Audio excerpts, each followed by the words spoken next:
Video ಮುಂದೆ ತೊಗೊಂಡ್ಬರ್ತಾ ಇದ್ದೀನಿ. This information is related to HAL. ನಿಮಗೆಲ್ಲರಿಗೂ ಗೊತ್ತಿದೆ HAL ಅಂತಂದ್ರೆ one of the prestigious organisation, Hindustan aeronautics limited ಅಂತ ಹೇಳ್ಬಿಟ್ಟು. ಸೊ ಬೆಂಗಳೂರಲ್ಲಿ ಇವ್ರದ್ದು ಹೆಡ್ ಕ್ವಾರ್ಟರ್ಸು ಇದೆ.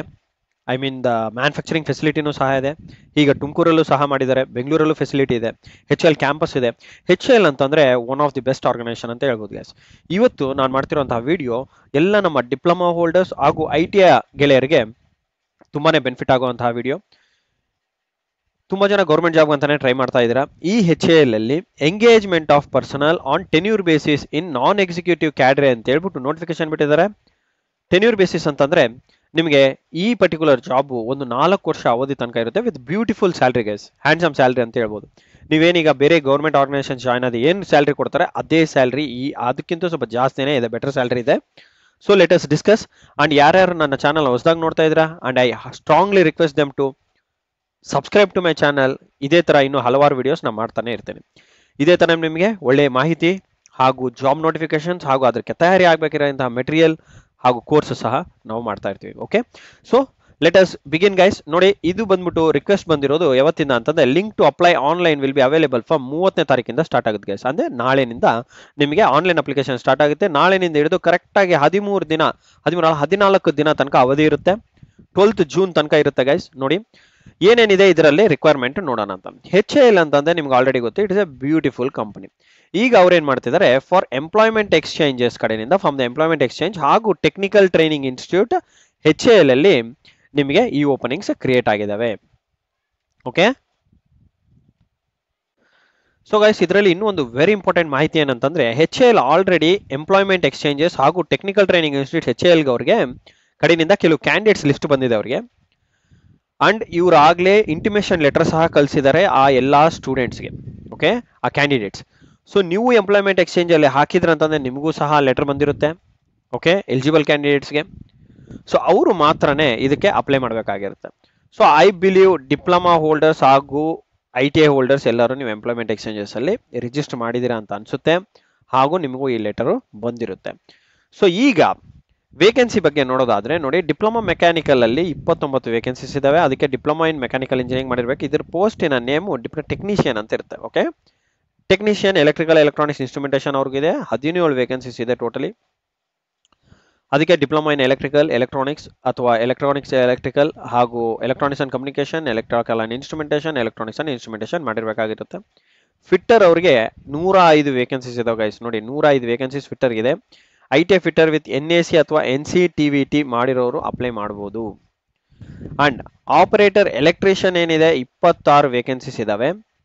ITI electrician with NAC or NCTVT ಮಾಡಿರೋರು ಅಪ್ಲೈ ಮಾಡಬಹುದು. ITI ಮಾಡಿರೋರು ಯೂಶುವಲಿ ಅಪ್ಲೈ ಮಾಡಬಹುದು. 26 ಎಲೆಕ್ಟ್ರಿಷಿಯನ್ಗೆ ಹಾಗೂ 105 ವೇಕೆನ್ಸೀಸ್ ಫಿಟ್ಟರ್. ಮಷಿನಿಸ್ಟ್ಗೆ 2 ವೇಕೆನ್ಸಿ ಇದೆ, ವೆಲ್ಡರ್ಗೆ 1 ವೇಕೆನ್ಸಿ ಇದೆ, ಹಾಗೂ ಮೆಟಲ್ ವರ್ಕರ್ಗೆ 2 ವೇಕೆನ್ಸೀಸ್ ಇದಾವೆ ಗೆಳೆಯರೆ. ಓಕೆ, ಒಟ್ಟಲ್ಲಿ 188 ವೇಕೆನ್ಸೀಸ್ ಇದಾವೆ. ಓಕೆ, ಸೊ ಈಗ ನಾವು ಅದರ್ ಡೀಟೇಲ್ಸ್ ಬಗ್ಗೆ ನೋಡೋದಾದ್ರೆ ಕ್ವಾಲಿಫಿಕೇಶನ್ ಕ್ರೈಟೇರಿಯಾ ನಿಮ್ಗೆ ಆಲ್ರೆಡಿ ಗೊತ್ತಿದೆ, ನಾನು ತಿಳಿಸಿದ್ದೆ ನಿಮಗೆ ಕ್ವಾಲಿಫಿಕೇಶನ್ ಕ್ರೈಟೇರಿಯಾ ಏನೇ ಅಂತ. ಬಟ್ ಈಗ ಪರ್ಸೆಂಟೇಜಸ್ ನೋಡಿ, ಕ್ಯಾಟಗಿರಿ ಅನ್ರಿಸರ್ವ್ಡ್, OBC, ನಾನ್ ಕ್ರಿಮಿಲೇಯರ್ ಅಥವಾ EWS ಆಗಿದ್ರೆ 60% ಅಂಡ್ ಅಬೋವ್ ಇರಬೇಕು ನಿಮ್ಮ ಎಲ್ಲ ಸೆಮಿಸ್ಟರ್ ಅಲ್ಲಿ. ಅಗ್ರಿಗೇಟ್ ಆಫ್ ಎಲ್ಲ ಸೆಮಿಸ್ಟರ್ಸ್ ಡಿಪ್ಲೊಮಾ ಆಗಿದ್ರೆ ಅಥವಾ ITI ಆಗಿದ್ರು ನಿಮ್ಮ ಪರ್ಸೆಂಟೇಜ್ 60% ಅದಕ್ಕೆ ಮೇಲೆ ಪಟ್ಟಿ ಇರಬೇಕು. ಅದೇ ತರ SC ST ಹಾಗೂ PWD ಹಾಗೂ PWD ಅವರಿಗೆ 50% ಅಂಡ್ ಅಬೋವ್ ಇರಬೇಕಾಗಿರುತ್ತೆ. ಓಕೆ, ಅಂಡ್ ಏಜ್ ಲಿಮಿಟ್ ನೋಡೋದಾದ್ರೆ ನೋಡಿ 28 ವರ್ಷ ಅನ್ರಿಸರ್ವ್ಡ್ ಇದೆ. SC ST ಅವರಿಗೆ 5 ವರ್ಷ ರಿಲ್ಯಾಕ್ಸೇಷನ್ ಸಿಗುತ್ತೆ. OBC ನಾನ್ ಕ್ರಿಮಿಲೇಯರ್ ಅವರಿಗೆ 3 ವರ್ಷ ಅವಧಿ ಎಕ್ಸ್ಟ್ರಾ ಸಿಗುತ್ತೆ. ಓಕೆ,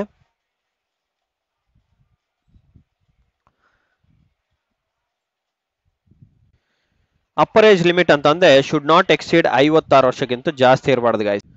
ನೋಡಿ 56 ವರ್ಷಕ್ಕಿಂತ ಜಾಸ್ತಿ ಇರಬಾರ್ದು. ಹಾಗೆ PWD ಕ್ಯಾಂಡಿಡೇಟ್ಸ್ 56 ವರ್ಷಕ್ಕಿಂತ ಜಾಸ್ತಿ ಇರಬಾರ್ದು. ಹಾಗೆ 55 ವರ್ಷ ಫಾರ್ ಅದರ್ ಕ್ಯಾಂಡಿಡೇಟ್ಸ್. ಓಕೆ, ಇವಾಗ ಇನ್ನೂ ವೆರಿ ಇಂಪಾರ್ಟೆಂಟ್ ಟೆನ್ಯೂರ್ ಎಷ್ಟು ವರ್ಷ ತನಕ ಇರುತ್ತೆ? For a period of 4 years ತನಕ ಇರುತ್ತೆ ಗೈಸ್. ನೋಡಿ 4 ವರ್ಷ ತನಕ ನಿಮಗೆ ಜಾಬಿನ ಪ್ರಾಬ್ಲಮ್ ಇರಲ್ಲ. 4 ವರ್ಷ ತನಕ ನೀವು ಕೆಲಸ ಮಾಡಬಹುದು ಈ HAL ಕ್ಯಾಂಪಸ್ ಅಲ್ಲಿ. ಅದು ಸ್ಪೆಷಲಿ ಫಾರ್ ಪರ್ಟಿಕ್ಯುಲರ್ ಪ್ರಾಜೆಕ್ಟ್ ಇರುತ್ತೆ. ನಿಮ್ಗೆ ಏನೆಲ್ಲ ಅಲಯನ್ಸಸ್ ಸಿಗುತ್ತೆ, ಎಲ್ಲ ರೆಗ್ಯುಲರ್ ಎಂಪ್ಲಾಯಿಗೆ ಏನು ಸಿಗುತ್ತೆ ಅದು ಎಲ್ಲ ಅಲಯನ್ಸಸ್ ಸಿಗುತ್ತೆ ಗೈಸ್. ಬಟ್ ಏನಂದ್ರೆ ರೆಗ್ಯುಲರ್ ಎಂಪ್ಲಾಯ್ ಅಂತಿರಲ್ಲ ಅಷ್ಟೇ. ಬಟ್ ಅವ್ರು ಕೊಡೋ ಎಲ್ಲ ಫೆಸಿಲಿಟೀಸ್ ಕೊಡ್ತಾರೆ ನಿಮಗೆ. ನೋಡಿ ಬೇಸಿಕ್ ಪೇ ಇರುತ್ತೆ, DA ಇರುತ್ತೆ, ಹಾಗೂ ಕಾಂಪೊನೆಂಟ್ಸ್ ಕಾಂಪೋನೆಂಟ್ಸ್ ಇಂದ ಕನ್ಸಾಲಿಡೇಟೆಡ್ ರೆಮ್ಯುನರೇಷನ್ ಇರುತ್ತೆ, ಹಾಗೆ ಲೀವ್ಸ್ ಇರ್ತವೆ. ಓಕೆ, ಅಂತ ಶಿಫ್ಟ್ ಅಲ್ಲಿ ಮಾಡಿದ್ರೆ ನಿಮಗೆ ಅದಕ್ಕೂ ಅಲಯನ್ಸಸ್ ಕೊಡ್ತಾರೆ. Okay, and place of posting ಕಂಪ್ನಿನೇ ಡಿಸೈಡ್ ಮಾಡುತ್ತೆ. ಟ್ರೈನಿಂಗು ಸಹ ಇರುತ್ತೆ. Selected personnel on tenure basis will undergo induction training ಇರುತ್ತೆ for a period of 8 weeks, ಅಂದ್ರೆ 2 ತಿಂಗಳ ತನಕ ನಿಮಗೆ ಟ್ರೈನಿಂಗ್ ಇರುತ್ತೆ ಗೈಸ್. ಓಕೆ, ಆದ್ಮೇಲೆ ಸೆಲೆಕ್ಟೆಡ್ ಕ್ಯಾಂಡಿಡೇಟ್ಸ್ ನೋಡಿ ಎಲ್ಲಿ ಪೇಸ್ಟ್ ಮಾಡಿರ್ತಾರೆ, HAL ಬ್ಯಾಂಗ್ಳೂರ್ ಬೇಸ್ಡ್ ಡಿವಿಷನ್, ಇದು fix.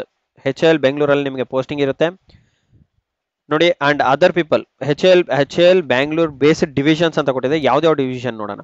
15 post of operator fitter ಅವರಿಗೆ ಗುಜರಾತ್ ಹಾಗೂ ರಾಜಸ್ಥಾನಿಯಲ್ಲಿರುತ್ತೆ. ಓಕೆ, ನಲಿಯಾ ಅಂಡ್ ನಾಲ್ ಅಂತ ಹೇಳ್ಬಿಟ್ಟು. ಅದೇ ತರ ಬೇರೆ ಬೇರೆ ಪೋಸ್ಟ್ಗೆ ಬೇರೆ ಬೇರೆ ವೇಕೆನ್ಸೀಸ್ ಕೊಟ್ಟಿದ್ದಾರೆ ನೋಡಿ. ಎಲೆಕ್ಟ್ರಿಷಿಯನ್ಗೆ ಗುಜರಾತ್ ಹಾಗೂ ರಾಜಸ್ಥಾನ್ ಇರುತ್ತೆ ಫಾರ್ ಆಪರೇಟರ್ ಪೋಸ್ಟ್ಗೆ. ಅಂಡ್ ಡಿಪ್ಲೊಮಾ ಇನ್ ಮೆಕ್ಯಾನಿಕಲ್ ಆಗಿದ್ರೆ ಅವರು electrical and electronics for the post 4 post, diploma in mechanical ಹಾಗೂ diploma in electrical electronics 4 post. ಇವ್ರು ಬಂದ್ಬಿಟ್ಟು ತಮಿಳ್ನಾಡಲ್ಲಿ ಇರುತ್ತೆ.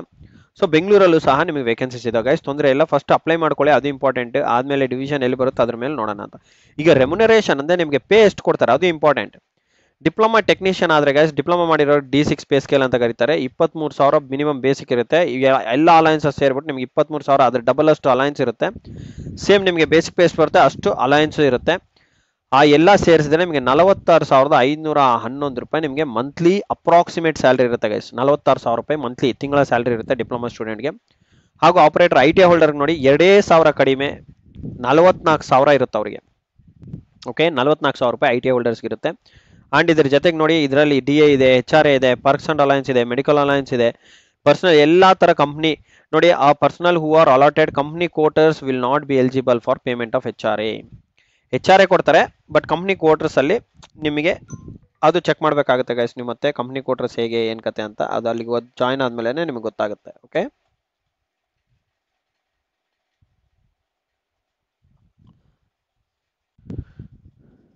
ನೋಡ್ರಿ ಇದ್ರ ಜೊತೆಗೆ ನಿಮ್ಗೆ ಇನ್ನೂ ಏನೇನು ಅಲಯನ್ಸಸ್ ಬರುತ್ತೆ. TADA ಇರುತ್ತೆ, ವರ್ಕ್ಮನ್ಶಿಪ್ ಗ್ರೂಪ್ ಇನ್ಸೂರೆನ್ಸ್ ಕೊಡ್ತಾರೆ, ನೈಟ್ ಶಿಫ್ಟ್ ಅಲಯನ್ಸಸ್ ಸಹ ಇರುತ್ತೆ. ಓಕೆ, ಲಮ್ಸಮ್ ಅಮೌಂಟ್ ಅಂತ 1,500 ರೂಪಾಯಿ ಪ್ರತಿ ತಿಂಗಳ ಕೊಡ್ತಾರೆ extra for towards medical reimbursement ಅಂತ ಹೇಳ್ಬಿಟ್ಟು ಎಕ್ಸ್ಟ್ರಾ ಕೊಡ್ತಿರ್ತಾರೆ. ಓಕೆ, ಸೊ ಈ ತರ ಹಲವಾರು ಬೆನಿಫಿಟ್ಸ್ ಇದಾವೆ ಗೈಸ್. ಇದರಲ್ಲಿ ಒಳ್ಳೆ ಕಂಪನಿ. ಓಕೆ, 3% ನೋಡಿ ಆನ್ಯುವಲ್ ಇನ್ಕ್ರೀಸ್, ಅಂದ್ರೆ ಪ್ರತಿ ವರ್ಷ ನಿಮಗೆ 3% ಸ್ಯಾಲರಿನ ಇನ್ಕ್ರೀಸ್ ಮಾಡ್ತಾ ಇರ್ತಾರೆ. ಎಲ್ಲ ಟೋಟಲ್ ಪೇ ನಲ್ಲಿ 3% ಜಾಸ್ತಿ ಮಾಡ್ತಾ ಇರ್ತಾರೆ. ಅಡ್ಮಿಸಬಲ್ ಆನ್ ಬೇಸಿಕ್ ಪೇ ಜಾಸ್ತಿ ಆಯ್ತು ಅಂದ್ರೆ ಅಲಯನ್ಸಸ್ ಎಲ್ಲದಕ್ಕೂ ಅಪ್ಲಿಕೇಬಲ್ ಆಗುತ್ತೆ. 3% ಅಂದ್ರೆ ಒಟ್ಟಲ್ಲಿ ನಿಮ್ಗೊಂದು 6 ರಿಂದ 7% ತನಕ ಬರ್ಬೋದು increment. Okay, yearly. And selection procedure ಇದು ವೆರಿ ಇಂಪಾರ್ಟೆಂಟ್. ಸೆಲೆಕ್ಷನ್ ಪ್ರೊಸೀಜರ್ಗೆ ಎಕ್ಸಾಮ್ ಇದೆ ಗೈಸ್. ಇದು ರಿಟರ್ನ್ ಟೆಸ್ಟ್ ಮೇಲೆ ಕಂಡಕ್ಟ್ ಮಾಡ್ತಾರೆ. ಏನೇನಿರುತ್ತೆ ರಿಟರ್ನ್ ಟೆಸ್ಟ್ ಅಲ್ಲಿ ನೋಡಿ. Return test will be for 2.5 hours, 2.5 ಗಂಟೆ ತನಕ ರಿಟರ್ನ್ ಟೆಸ್ಟ್ ಇರುತ್ತೆ. 3 ಪಾರ್ಟ್ಸ್ ಅಲ್ಲಿ ಇರುತ್ತೆ. ಏನೇನು ಫಸ್ಟ್ ಪಾರ್ಟ್ ಏನಿರುತ್ತೆ, ಫಸ್ಟ್ ಪಾರ್ಟ್ ಎಲ್ಲ MCQ ಚಾಯ್ಸ್ ಇರುತ್ತೆ ಗೈಸ್. ಪಾರ್ಟ್ 1 ನೋಡಿ 20 ಕ್ವಶನ್ಸ್ ಇರುತ್ತೆ, ಈ ಜನರಲ್ ಅವೇರ್ನೆಸ್. ಪಾರ್ಟ್ 2 ಬಂದು ನಿಮಗೆ 40 ಕ್ವಶನ್ಸ್ ಇರುತ್ತೆ. ಇದು ಇಂಗ್ಲಿಷ್ ಅಂಡ್ ರೀಸನಿಂಗ್ ಅಷ್ಟೇ, ಆಪ್ಟಿಟ್ಯೂಡ್ ಇಲ್ಲ, ಇಂಗ್ಲಿಷ್ ಅಂಡ್ ರೀಸನಿಂಗ್. ಪಾರ್ಟ್ 3 ಬಂದು ನೋಡಿ 100 ಕ್ವಶನ್ಸ್ ಇರುತ್ತೆ. ಇದು ಟೆಕ್ನಿಕಲ್ ಡಿಸಿಪ್ಲಿನ್. ನೀವೇನು ಮೆಕ್ಯಾನಿಕಲ್ ಅದು ಮೆಕ್ಯಾನಿಕಲ್ ಇರುತ್ತೆ, ಎಲೆಕ್ಟ್ರಿಕಲ್ ಅದು ಎಲೆಕ್ಟ್ರಿಕಲ್, ಎಲೆಕ್ಟ್ರಾನಿಕ್ಸ್ ಅದು ಎಲೆಕ್ಟ್ರಾನಿಕ್ಸ್, ಇನ್ಸ್ಟ್ರುಮೆಂಟೇಷನ್. ಸೊ ಈ ತರ ನಿಮ್ಮ ಡಿಸಿಪ್ಲಿನ್ ಓರಿಯೆಂಟೆಡ್ ಇರುತ್ತೆ. ಈಚ್ ಕ್ವಶನ್ 1 ಮಾರ್ಕ್ ಇರುತ್ತೆ. And there is no negative marking. ನೋಡಿ ನೆಗೆಟಿವ್ ಇಲ್ಲ ಗೈಸ್, ನೆಗೆಟಿವ್ ಇಲ್ಲ. ಎಲ್ಲ ಮ್ಯಾಕ್ಸಿಮಮ್ ಅಟೆಂಡ್ ಮಾಡಕ್ಕೆ ಟ್ರೈ ಮಾಡಿ. ಓಕೆ, ಅಂಡ್ ಫಸ್ಟ್ ಅಪ್ಲೈ ಮಾಡ್ಕೊಳ್ಳಿ. ಎಕ್ಸಾಮ್ ಡೇಟು ಅದನ್ನೆಲ್ಲ ಅವರು ಇನ್ಫಾರ್ಮ್ ಮಾಡ್ತಾರೆ ಯಾವಾಗ ಕಂಡಕ್ಟ್ ಮಾಡ್ತೀವಿ ಏನಂತ. ಅದಾದ ನಂತರ ಡಾಕ್ಯುಮೆಂಟ್ ವೆರಿಫಿಕೇಶನ್ ಇರುತ್ತೆ.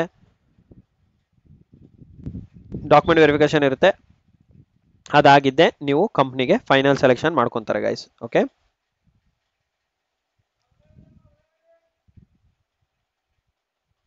ಇಲ್ಲ ಡಾಕ್ಯುಮೆಂಟ್ ವೆರಿಫಿಕೇಶನ್ ಆದ ನಂತರ ಮೆಡಿಕಲ್ ಎಕ್ಸಾಮಿನೇಷನ್ ಇರುತ್ತೆ. ಮೆಡಿಕಲ್ ಎಕ್ಸಾಮಿನೇಷನ್ ಕ್ಲಿಯರ್ ಆಗಿದೆ, ನಿಮ್ಮನ್ನ ಯಾವ ಪ್ಲೇಸ್ ಪೋಸ್ಟಿಂಗ್ ಏನ್ ಮಾಡಬೇಕು ಆ ಪ್ಲೇಸ್ಗೆ ನಿಮ್ಮನ್ನ ಪೋಸ್ಟಿಂಗ್ ಹಾಕ್ತಾರೆ. ಸೊ ಈಗ ಹೇಗೆ ಅಪ್ಲೈ ಮಾಡಬೇಕು, ಅಪ್ಲೈ ಮಾಡೋದು ನೋಡಿ ಗೈಸ್. ಒಂದು ಇಂಪಾರ್ಟೆಂಟ್ ಪಾಯಿಂಟ್ ಏನಂತ ನೋಡಿ ಏನ್ ಕೊಟ್ಟಿದ್ದಾರೆ ನೋಡಿ. ಕನ್ಸರ್ನ್ಡ್ ಎಂಪ್ಲಾಯ್ಮೆಂಟ್ ಎಕ್ಸ್ಚೇಂಜ್ ಆಗಿರ್ಬೋದು, ಟೆಕ್ನಿಕಲ್ ಟ್ರೈನಿಂಗ್ ಇನ್ಸ್ಟಿಟ್ಯೂಟ್ಸ್ ಇಂದ ಯಾರ್ಯಾರು ಕಮ್ಯುನಿಕೇಶನ್ ಬಂದಿದೆ ನೀವೆಲ್ಲರೂ ಅಪ್ಲೈ ಮಾಡ್ಕೊಳ್ಳಿ ಅಂತ ಹೇಳ್ತಿದ್ದಾರೆ. ಅಪ್ಲೋಡ್ ಮಾಡಬೇಕಾದಾಗ 2 ಅಪ್ಲೋಡ್ ಮಾಡಬೇಕು. ಒಂದು ರೀಸೆಂಟ್ ಪಾಸ್ಪೋರ್ಟ್ ಸೈಜ್ ಫೋಟೋಗ್ರಾಫು ಹಾಗೂ ಸಿಗ್ನೇಚರ್. ಇದಾದ ನಂತರ ನಿಮಗೆ ಲಿಂಕ್ ಅವೈಲೇಬಲ್ ಇರುತ್ತೆ. ಸೊ ಎಲ್ಲ ಎಲಿಜಿಬಲ್ ಇಂಟ್ರೆಸ್ಟೆಡ್ ಸ್ಟೂಡೆಂಟ್ಸ್ ನೋಡಿ ಅಪ್ಲಿಕೇಶನ್ ಲಿಂಕ್ ಥ್ರೂ ನಿಂದ ನೀವು ಸಬ್ಮಿಟ್ ಮಾಡ್ಕೊಳ್ಳಿ. And I wish you all the best guys. ಒಳ್ಳೆ ವೇಕೆನ್ಸಿ ಇದು. ಓಕೆ, ಸೊ ಅಂಡ್ ಅದು ಬಿಟ್ಟರೆ ಇನ್ನೇನು ಇಂಪಾರ್ಟೆಂಟ್ ಇನ್ಫಾರ್ಮೇಷನ್ ಏನಿಲ್ಲ. ಲಾಸ್ಟ್ ಡೇಟ್ ಬಂದ್ಬಿಟ್ಟು 12ನೇ ತಾರೀಕು ಜೂನ್ ಇರುತ್ತೆ. ಅಷ್ಟರೊಳಗೆ ನಿಮ್ಮ ಅಪ್ಲಿಕೇಶನ್ಸ್ನ ಸಬ್ಮಿಟ್ ಮಾಡ್ಕೊಳ್ಳಿ. ಅಂಡ್ ಇಷ್ಟು ಹೇಳೋದಕ್ಕೆ ನನಗೆ ಅವಕಾಶ ಕೊಟ್ಟಿದ್ದಕ್ಕೆ thank you so much. And I wish you all the best. And ಚಾನೆಲ್ನ ಸಬ್ಸ್ಕ್ರೈಬ್ ಮಾಡ್ಕೊಳ್ಳೋದು ಮರಿಬೇಡಿ. ಓಕೆ, ಇದಕ್ಕೆ ನಿಮಗೆ ಟೆಕ್ನಿಕಲ್ ರಿಲೇಟೆಡ್ ಏನಾದರೂ ಮೆಟೀರಿಯಲ್ ಬೇಕಿತ್ತಂತಂದರೆ technical related material for return test ಅದಕ್ಕೆ ನನ್ನ ಹತ್ರ ಅವೈಲೇಬಲ್ ಇರುತ್ತೆ. ಸೊ ಪ್ಲೀಸ್ ಡೂ ಕಾಂಟ್ಯಾಕ್ಟ್ ಈ ನಂಬರ್.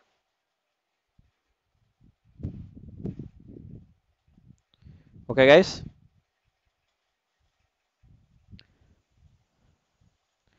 ಓಕೆ. ಸೊ ಈ ವಿಡಿಯೋನಲ್ಲಿ ಹೇಳಿರೋಂಥ ಮಾಹಿತಿ ನಿಮಗೆ ಲೈಕ್ ಆಗಿದ್ದೆ ಲೈಕ್ ಮಾಡಿ, and thank you so much guys, and I wish all the best. Good day.